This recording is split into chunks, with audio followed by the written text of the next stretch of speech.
السلام علیکم۔ الحمدللہ الذی جعلنا من المتمسکین بولایت مولا علی ابن ابی طالب علیہ السلام الا لعنۃ اللہ علی القوم الظالمین۔ ابھی جو دونوں نوحے ہوئے ہیں، دونوں میں جو مصائب پڑھے گئے ہیں وہ مصائب اسی خاندان اسی قبیلے کے ہیں جس کے لیے آج مولا نے فرمایا ہے۔ اگر آپ اس کے تعارف میں کریں گے کہ ان کا تعارف کیا ہے، کہ اگر چھوٹا سا آپ پیچھے جائیں تھوڑا سا،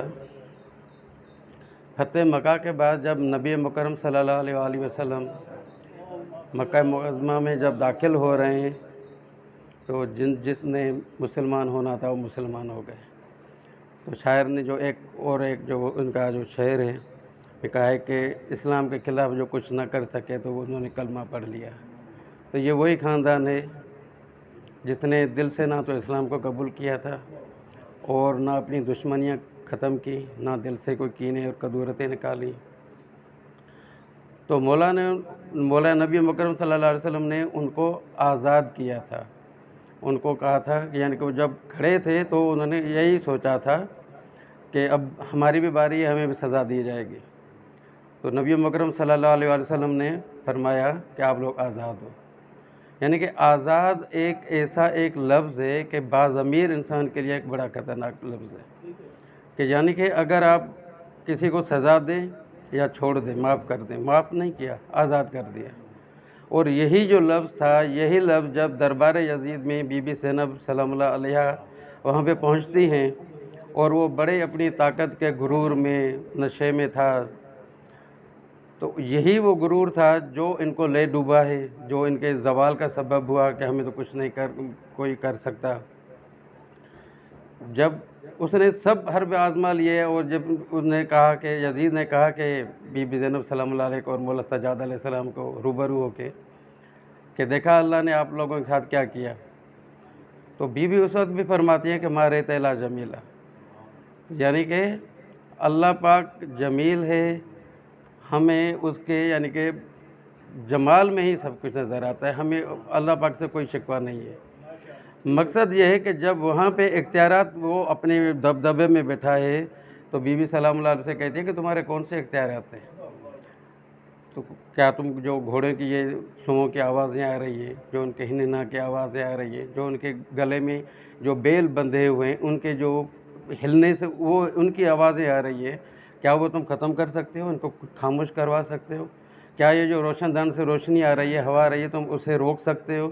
جب وہ کچھ بھی نہیں بول سکتا، کہتا نہیں، تو وہاں پہ جب بیوی اپنے اختیار سے سب کچھ خاموش کرواتی ہے تو اس وقت اسے کہتے ہیں کہ تم آزاد کردوں کی غلام، یعنی کہ ہم اولاد ہو، تم ہو کیا؟ تم تو کچھ ہو ہی نہیں۔ ڈاکٹر عربی میں اور شمال کے لفظ تلیق کے ہیں، تلیق توئے سے، توئے لام یہ ہے، تلیق واحد ہے، طلقاء جمع ہے۔ تو مولانا نے کہا یبنت طلقاء، اے آزاد کردہ غلاموں کی اولاد، ایسے مخاطب کیا انتا یبنت طلقاء۔ مولانا نے جو غلامہ ملازمہ میں ابھی استعمال تو یاد رکھیں یہ وہی ہے ڈاکٹر صاحب نے جس طرح اشارہ کیا، تمہاری حیثیت کیا ہے، ہم نے تمہیں آزاد کیا۔ اور اگر آپ دیکھیں کہ تاریخ میں اس کے علاوہ بھی تاریخ میں جتنے بھی مغرور تکبر والے طاقتور اپنے آپ کو سمجھنے والے پیدا ہوئے تو ان کو اللہ پاک نے ہر حقیر چیز سے ذلیل کیا۔ جیسے ایک نمرود تھا، اسے ایک مچھر سے ذلیل کروا دیا۔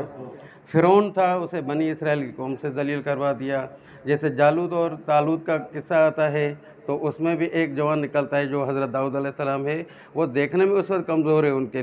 لیے ایک فرد واحد ہے، لیکن اس وقت وہ بھی ان کے مقابلے میں آ جاتا ہے۔ یعنی کہ وہ جو آپ ان کی اگر اس وقت وہ طاقت دیکھیں تو ان کے سامنے کچھ بھی نہیں تھا، جتنی بھی چیزیں آئی ہوئی ہیں۔ تو مقصد یہ ہے کہ جیسے ایک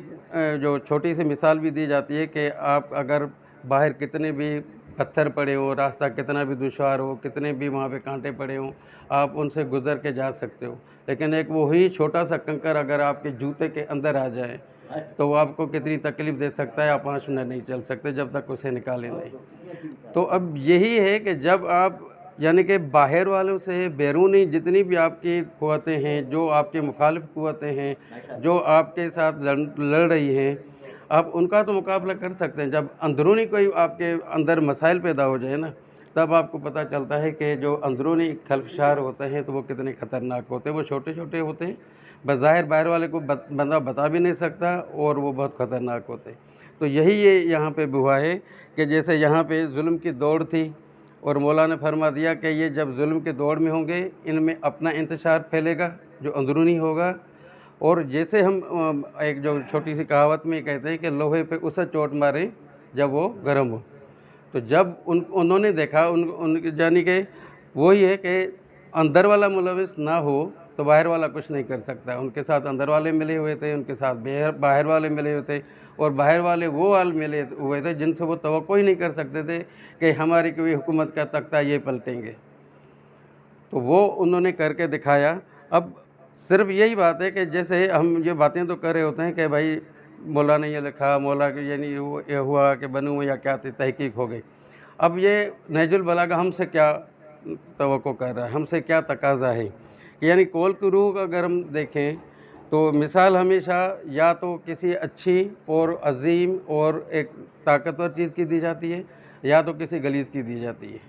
جیسے جمعے کے دن کہ اگر کسی نے کوئی عمل کیا تھا تو وہ بدھ کے دن کو بول دیا جاتا ہے۔ اگر آپ یہ دیکھیں کہ وہاں پہ جو بھی زوال کی پیشن گوئیاں ہوئیں، اب یہاں پہ جو یہ ہو رہا ہے